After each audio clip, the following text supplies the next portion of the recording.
নমস্কার বন্ধুরা, আজকে আমরা ঝাঁটা নিয়ে চলে এসেছি ছাদ পরিষ্কার করতে। ছাদটা পিছন প্রচণ্ড ধুলো হয়েছে।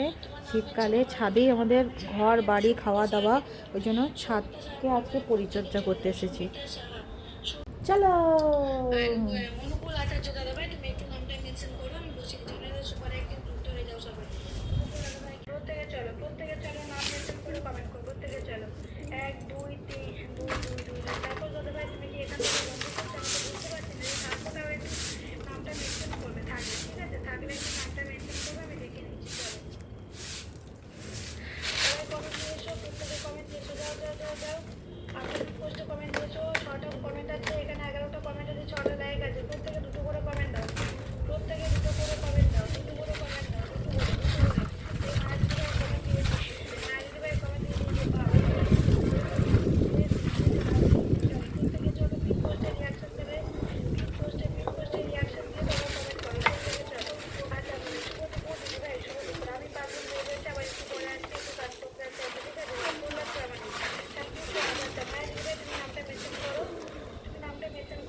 বন্ধুগণ, আমাদের এই বিশাল ছাদটা আজকে পরিষ্কার করা হবে। দেখে নিন আমাদের ছাদটা, সুন্দর ছাদটা, যেখানটা আমরা শীতকালের দিন খাওয়া আর বাকি কাজগুলো করি, সেগুলো আর বলছি না মুখে।